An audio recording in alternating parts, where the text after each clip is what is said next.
नमस्कार, मैं राहुल ओझा आपके साथ। अमेरिका और इजरायल के लगातार हवाई हमलों के बावजूद ईरान की इस्लामिक सत्ता फिलहाल डगमगाती नहीं दिख रही है।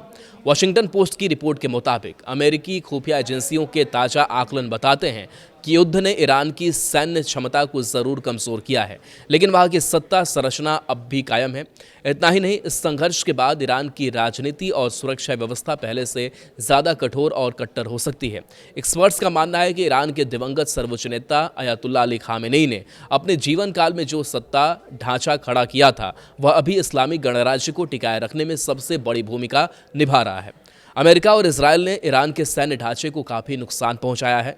मिसाइल ठिकानों, नौसैनिक अड्डों और सैन्य प्रतिष्ठानों को निशाना बनाते हुए हज़ारों हमले किए गए।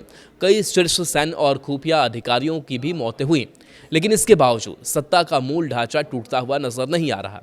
इसके पीछे सबसे बड़ा कारण वह संस्थागत ताकत है जिसे खामेनेई ने वर्षों में मजबूत किया, यानी इस्लामिक रिवॉल्यूशनरी गार्ड कॉर्प्स। विशेषज्ञों का कहना है कि यही वह संगठन है जिसने ईरान की राजनीतिक, आर्थिक और सुरक्षा व्यवस्था को मजबूती से थाम रखा है।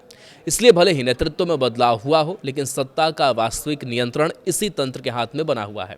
यही वजह है कि अमेरिका और इजरायल के तमाम हमलों के बावजूद रेजिम चेंज यानी शासन परिवर्तन की संभावना फिलहाल बेहद कम दिखाई देती है। दरअसल ईरान की सत्ता संरचना वर्षों में इस तरह बनाई गई कि वह किसी एक व्यक्ति पर पूरी तरह निर्भर नहीं रहती। खामेनेई के दौर में सुरक्षा तंत्र और धार्मिक नेतृत्व के बीच ऐसा संतुलन बनाया गया था जो संकट के समय भी व्यवस्था को बनाए रख सके। यही वजह है कि उनके बाद भी सत्ता का ढांचा तुरंत नहीं बिखरा। विशेषज्ञों का मानना है कि खामेनेई के बेटे मुज्तबा खामेनेई अब सत्ता के नए चेहरे के तौर पर उभर सकते हैं, लेकिन माना जा रहा है कि वे अपने पिता की तरह पूरी तरह स्वतंत्र सर्वोच्च नेता की भूमिका में नहीं होंगे, बल्कि आईआरजीसी के साथ मिलकर सत्ता का संचालन करेंगे। यही वजह है कि कई विशेषज्ञों को लगता है कि युद्ध के बाद तेहरान में एक ऐसा शासन उभरेगा जिसमें आईआरजीसी की भूमिका पहले से कहीं ज़्यादा प्रभावशाली होगी। इसका मतलब यह भी है कि ईरान की नीतियाँ और ज़्यादा कठोर हो सकती हैं।